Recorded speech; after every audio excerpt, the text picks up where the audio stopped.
What's up, everyone? This is HDL, and today I'm doing something a bit different, a video on how to use the Smashbox, specifically for Smash games as it was designed for. This won't be all comprehensive or even well edited because that's not really my thing, but I did want to put something out there to help people who might be struggling or on the fence about getting one. Although I don't normally upload Smash related content, I was actually a long-time competitor in Smash and other fighting games for decades. Recently, I was curious to see if anyone's made a guide video on how to use this thing and was unpleasantly surprised to see that I couldn't find anything beyond Hitbox's own basic tutorials. That's not a slight against the Hitbox team or anyone else, but by now I'd have expected some kind of resource available. My video isn't about how to actually set it up though, so if that's what you need, I recommend checking out the Hitbox arcade channels and Discord server if you need help. Furthermore, this video will be mostly melee focused as that's my specialty, but I will also note a couple things about Ultimate as well. Alright, so number one, the first thing you'll want to decide on is your preferred button layout. It's critical that you settle on something for the long term, as if you plan to get proficient, it will take time for you to develop the muscle memory for it. This here is my layout for both melee and ultimate, with the only difference being that I use a light shield button instead of tilt 2 for melee. Obviously, ultimate doesn't use light shield, so there's no need for that. You may not want to use my button layout specifically, so I have some guidelines for deciding on where you should assign your buttons. Okay. Alright, so A, actions that will be done very quickly in sequence should have dedicated fingers. For example, I use my middle finger for jump and my index for one of my shield buttons. These two right here. This allows me to piano the buttons one after another easily without having to use the same finger. For the spacey shines, I actually use a different shield button since my main shield button shares my index with the B button. Alright, so B, single layout for all characters. Currently, you can set 3 total button layouts on the Smashbox, and you can switch between them with this here. It's probably easier if I do this. So this one is my ultimate one. The middle one is for melee, and the last one I actually have just for generic use for playing on PC games and stuff like that. So, um, a single layout for all characters. Currently, you have 3 total button layouts you can assign, but changing buttons between characters is a very easy way to confuse yourself. So test your layout with everyone you use, or every character you plan to use. Make sure you can perform all of their actions reliably. So for an example with Link, he has a bomb recatch here.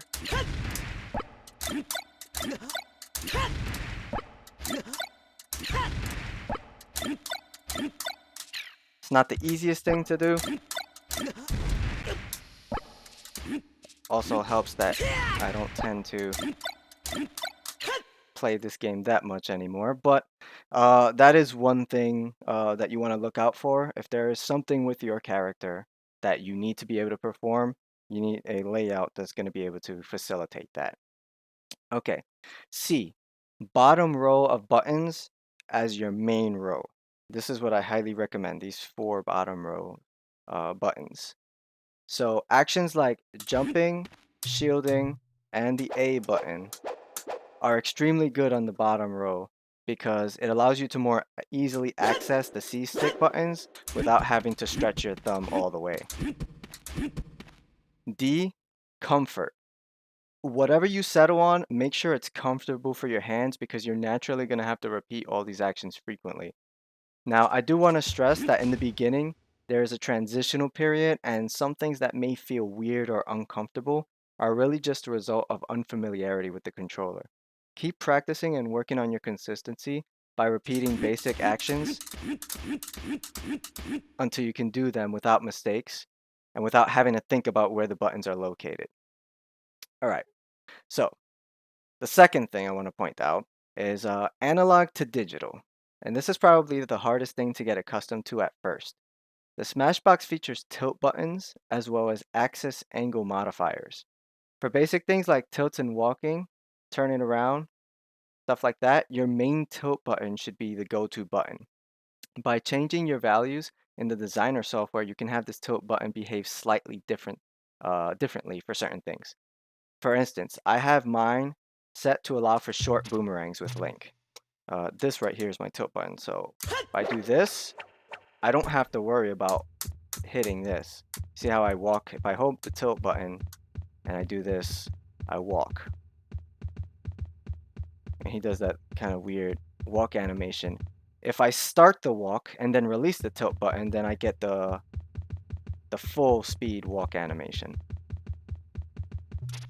And because of the angle, the values that I have set in the software, this very easily allows me to get the short boomerang versus just hitting that, which will always give me the long boomerang. All right, so that's with Link. You can also get other cool things. So for example, let's do this. Let's set this to,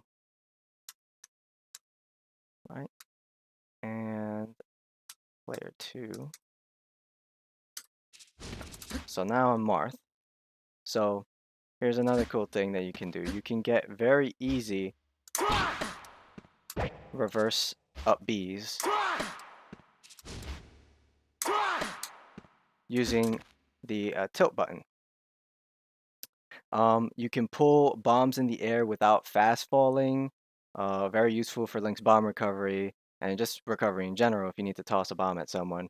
You can vanish directly downward with Sheik without going past the ledge.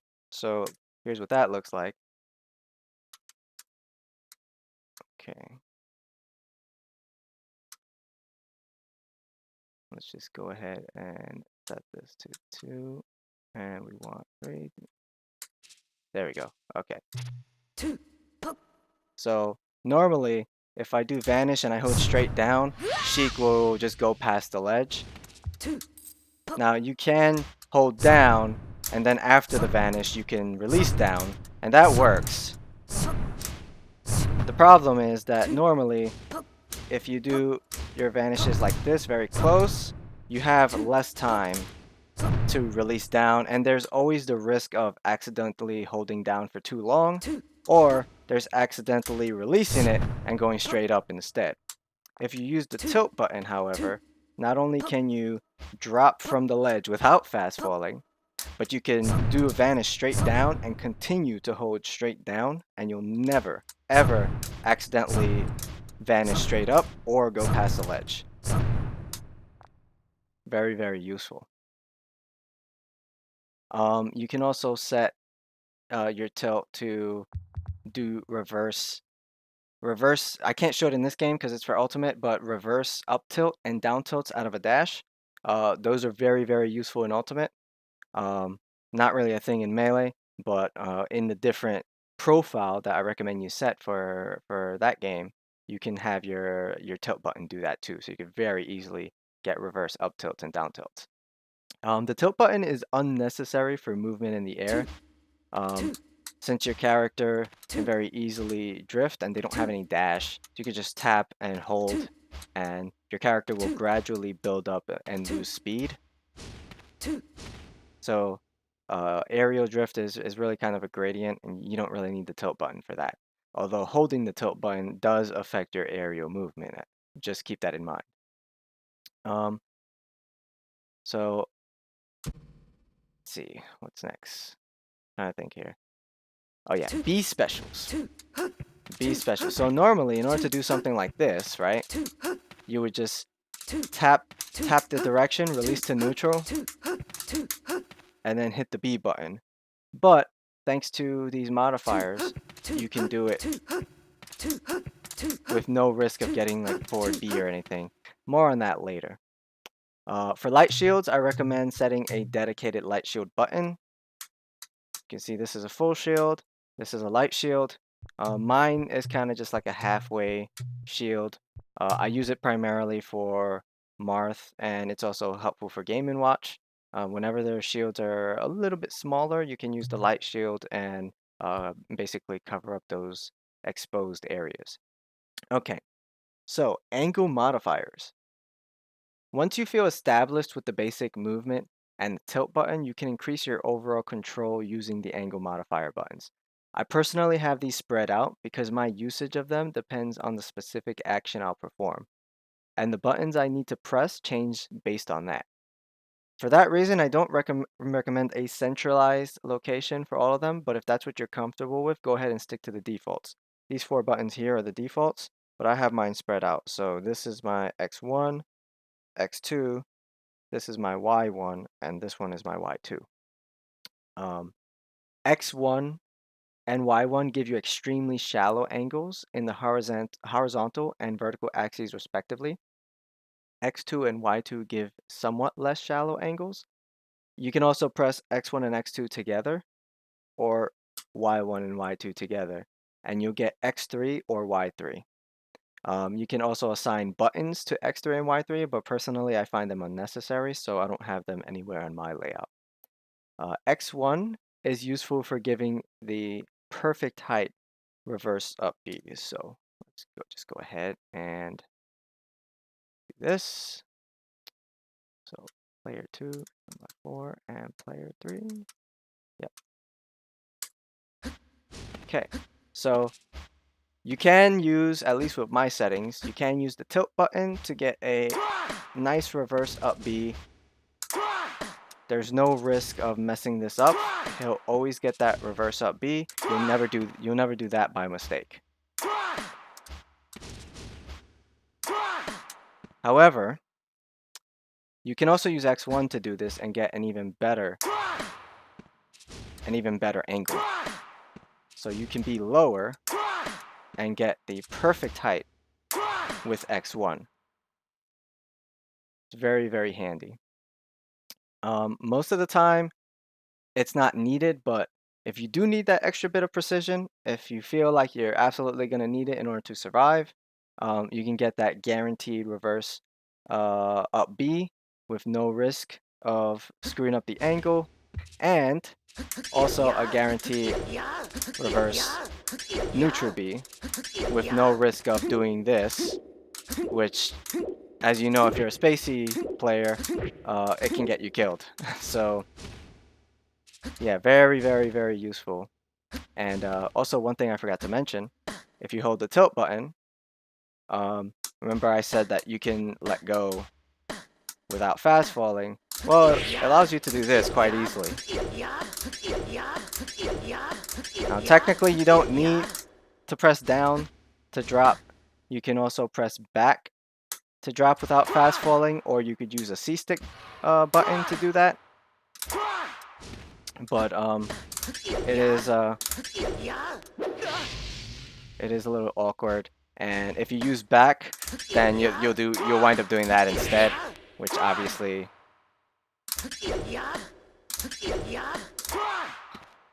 yeah, see that? So I really don't like doing it that way. I'd rather use the tilt button. There is still a risk to this. If you do it too late, you won't catch the edge, and if you if you don't release the neutral, you'll do a counter by mistake too. But at least doing the counter, you'll still be able to get back. So those are some useful things with the tilt button and with X1. You can also get incredibly short wave dashes. These look kind of silly, but this is a super, super short wave dash. You could use it to just get like just a little bit of a repositioning. Let's say, you know, you're here and you're just a little bit out of down tilt range. You want to get just slightly closer. You can just do that.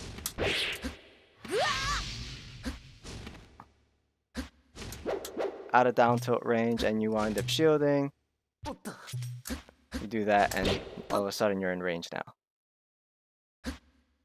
You can also do this nonsense as well.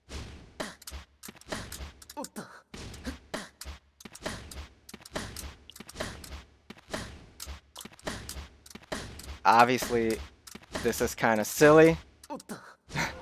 There's still a risk of you failing it like that, but Even as you can see on Yoshi's story, it has like this incline near the edge. Even with that incline, which does make this a little bit harder and a little bit riskier, it's still actually fairly easy to get this reliably.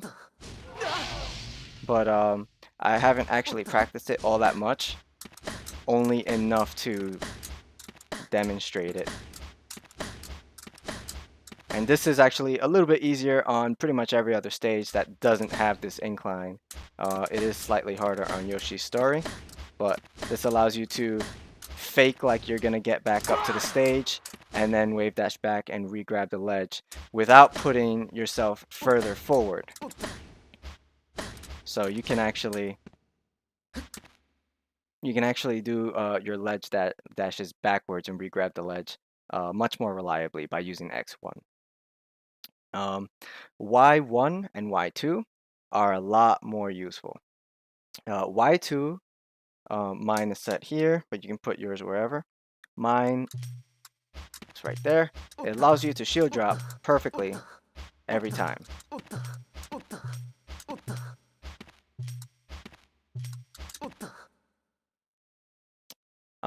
It also gives you perfect Firefox vanish and air dodge angles, and you can get safer ledge dashes with it as well. Since the air dodge angle is not as steep as just holding a diagonal, like this right here is just a regular diagonal, and this is with Y2. You can see he goes a little bit more horizontally. It does make the ledge dashes a little bit safer. And you get, on the ground, you get longer wave dashes too by doing this. So if I do this, you can see this is my start position. I'm all the way on the other side of that top platform from the left side straight to the right side. If I don't hold Y2, that's the distance I get. So you can see it's a shorter distance. Now if I use the Y1 instead, I go even further.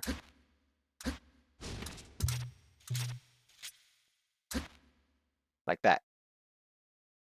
Very useful for escaping out of shield pressure and for ledge dashing more safely. You're less likely to air dodge to your death if you do a ledge dash with Y1 or Y2. Me personally, I tend to use Y2. Technically, Y1 is better for that, but because of the way I have my button layout set up, it would be kind of uncomfortable for me to use Y1. But Y2 is more than good enough for this purpose, so yeah, I'm just fine with that. You can also use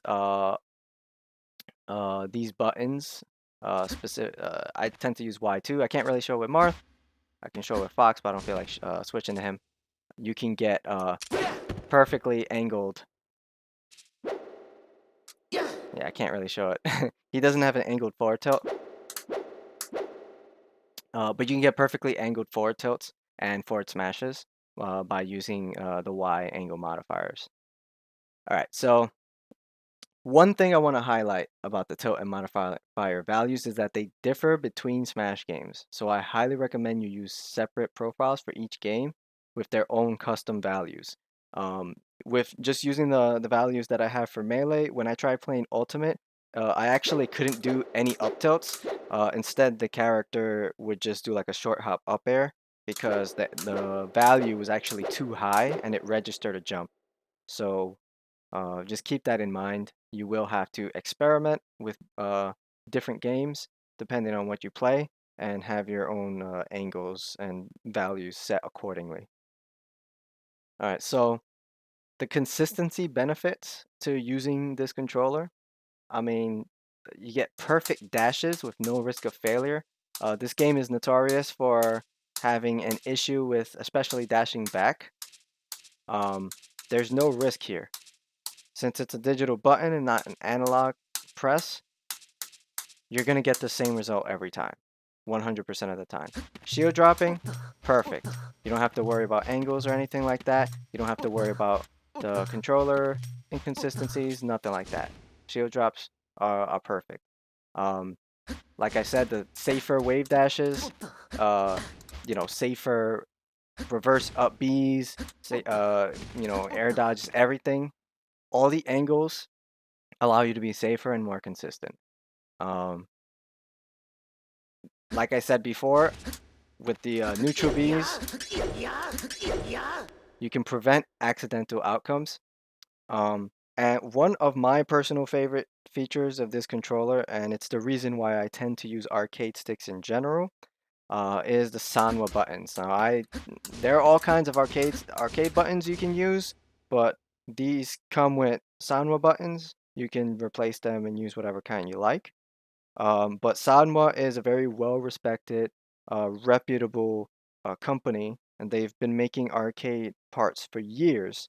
And I just love the feel and the responsiveness of the Sanwa button, the tactility.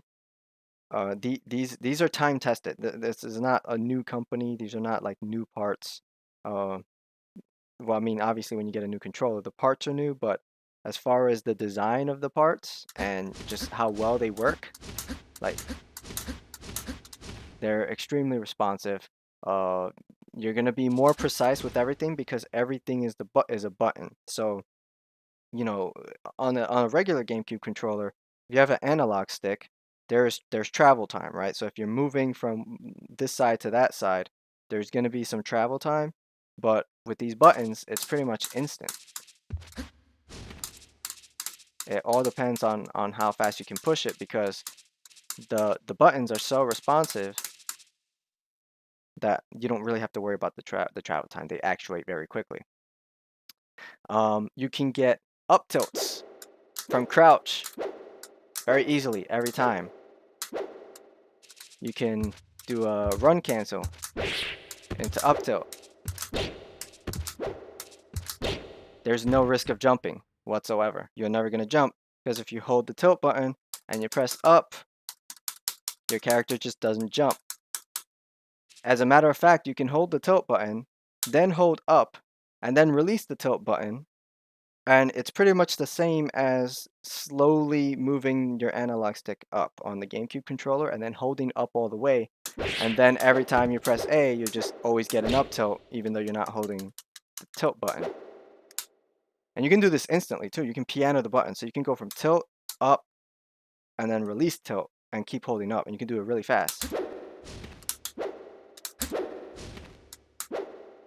I don't normally do this. I usually just hold the button so there's no risk of doing that jump. But you can do it. If you do it like that, he doesn't jump. Yeah, see if I do it a little slower, I can prevent the jump. So that is one option. I recommend just holding the button down and you get it every time.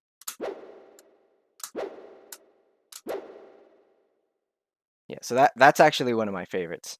And speaking of one of my favorites, empty pivots. I can pivot.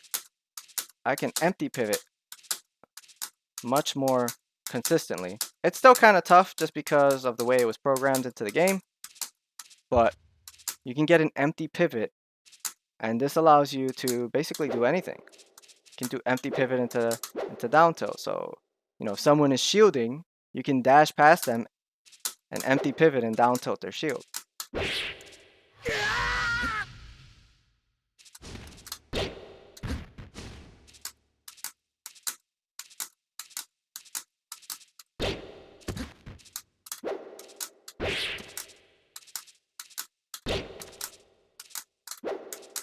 As you can see, it's not free.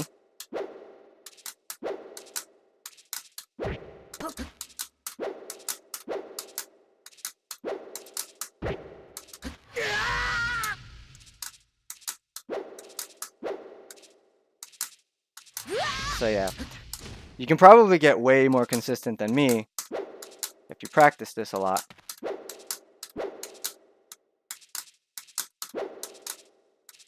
But of course, like I said, it's not limited to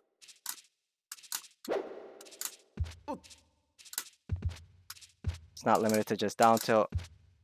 You can use forward tilt as well. As a matter of fact, you don't even need, for forward tilt and down tilt, you don't even need the tilt button for that. You could just keep holding the direction and you'll get the forward tilt or you can switch to holding down and get the down tilt. The only one that you actually need the tilt button for is the up tilt. So yeah, you can do empty pivot up tilt like that. That's really cool. I like that a lot. Um, Another benefit, the light shield values are going to be consistent every time. Um, it is kind of a disadvantage that you can't, since there's no like analog shoulder buttons, you can't get specific light shield values. Like if you want to change it, you can't really do that on this.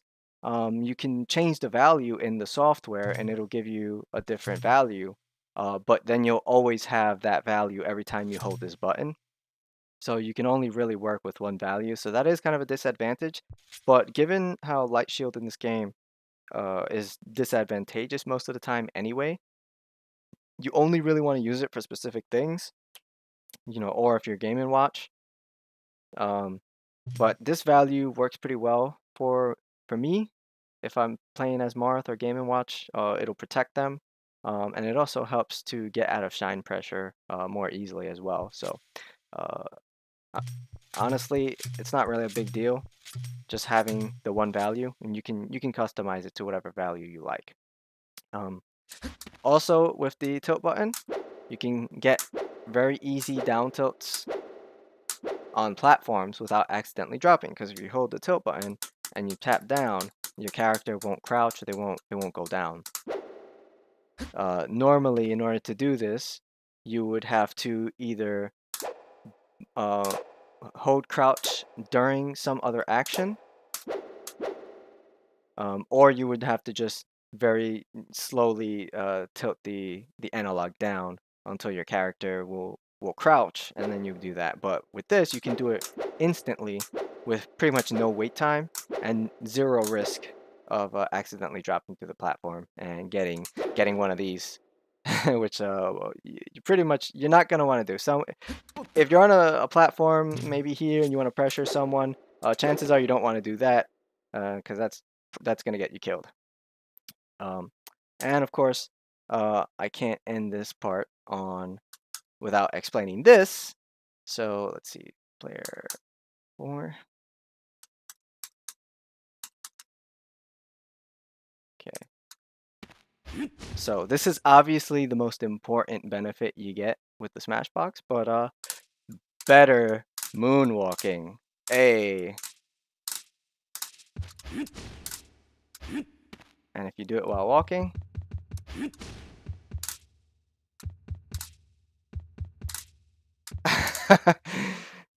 yeah, that's obviously the most important piece of information that you're going to get out of this video. So make sure you practice that. And speaking of practice, practice, practice, practice. It should go without saying, but you're not going to be masterfully executing on day one. Depending on your experience with arcade-style controls and your own training habits, the amount of time it'll take before you can match your GC controller foo can take weeks or months. I personally experience pain issues by playing Melee with a GC controller.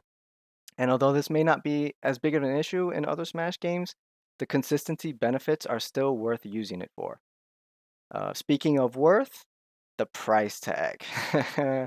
This is a big looming doubt over many people's minds amongst the Smash community. Um, is a $200 controller really worth breaking the bank? To answer this, I want to point towards communities that have traditionally used arcade type controllers, the broader fighting game community. We've used arcade sticks for years with no hand pains, and often without having to buy new sticks every few months. Sticks tend to last a very long time. There are no analogs, no button rubbers, no shoulder springs, or anything like that that wear down with use. And they tend to have very resilient parts that are also cheap to replace. I have a 10-year-old stick that functions as brand new, and the only part I've ever needed to replace was a single micro switch that cost me a dollar something. I can't remember the price, it's so trivial. A dollar something just to replace the micro switch. That's the only part I've ever had to replace. While it's possible that a product can be defective or break over time, arcade controllers have one of the best, if not the best, track record for longevity. GC controllers wearing down, on the other hand, is basically a foregone conclusion. They have manufacturing inconsistencies, so the only guarantee that you get with one is a true potluck experience. That has been my experience and pretty much everyone I know and the community at large. It's just a big, random number generator. There are community members that offer modified controllers for sale, but these cost more than the stock controllers, and reasonably so. They wouldn't cost the same, obviously, because there is some work being put into them, but they will eventually wear down anyway. So in the end, you'll likely wind up paying well over $200 if you plan to play long term and you keep buying these, modified controllers repeatedly. So the answer should be obvious by now, but yes, the price tag is absolutely worth it, especially considering that it has software allowing for customization and complete control over every preference. $200 is pretty standard fare when it comes to arcade controllers. It's not even the high end of the price for arcade controllers. Um, I think if I'm not mistaken, the new Victrix arcade stick is like $350 or something like that. And of course, if you get a custom stick commissioned, um, it could cost you well over $200 very easily, depending on what you get. Um, and a lot of these controllers, they're also like multi-platform, so they'll have like those universal PCBs that they'll work with PS4 and Xbox and on PC and whatnot. Some of them work on the Switch too. $200 is not the cheapest, obviously, when it comes to arcade sticks, but it's not even close to the high end. And, fighting game players are very used to paying that amount of money for a stick that's going to last them over a decade with very little trouble. I know the sticks that I have three. If you count this, I have three arcade sticks, and none of them have broken. They all function like brand new, and I've had them for years at this point. So yeah, that price tag definitely worth it if you plan to play long term. If you are not sure how long you're gonna play, if you're just like dipping your toes into Smash, you're not sure if you really want to commit. I would say just hold off on getting something like this. I don't know, maybe go to an event where the Hitbox team is present.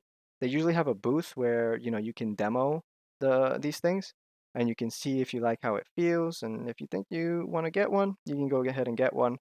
Um, but yeah, I would say hold off on getting something like this if you only plan to play short term. But if it's long term, absolutely, absolutely get one of these. Definitely. Um, Before I wrap up, I want to touch on the ergonomic aspect of this because, as I mentioned earlier, I had hand pains from playing Melee with a GameCube controller, and I'm hardly an outlier. It's a common problem, one that isn't such an issue compared to other fighting game scenes.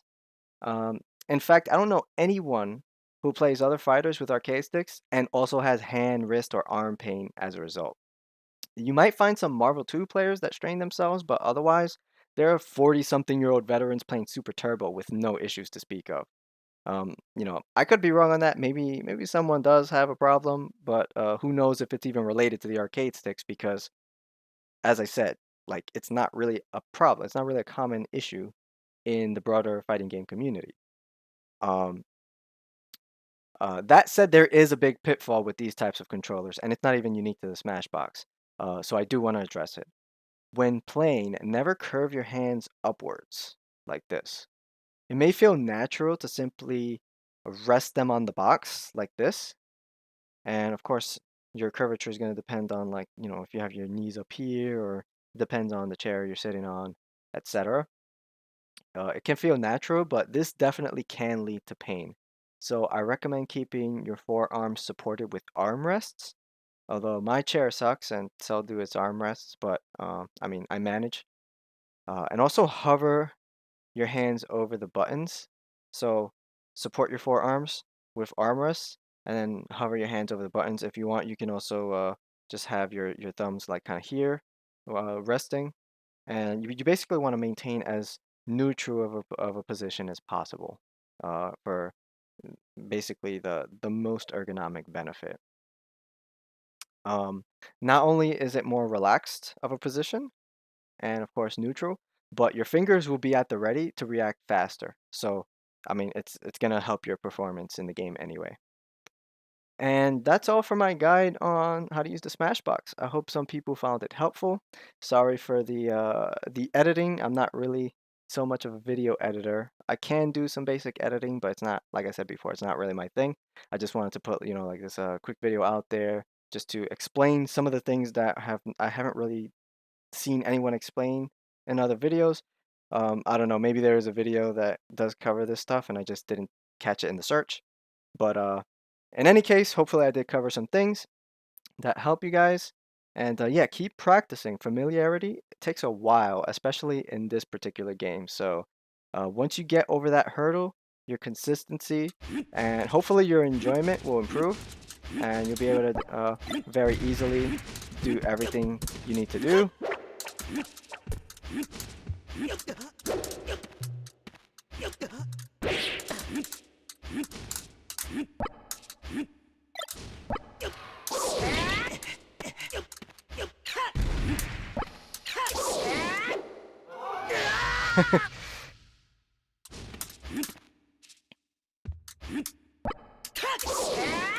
There we go. That's what I was trying to do. Hey, and I got him. All right. So, yeah, just keep practicing, get familiar, and yeah, like I said, it could take weeks, it could take months, but if you really enjoy it, don't feel like there isn't anything you can't do. You can pretty much do everything you need to on this thing, and keep your hands and your wrists and forearms nice and healthy. And yeah, that's it. Take it easy. Peace.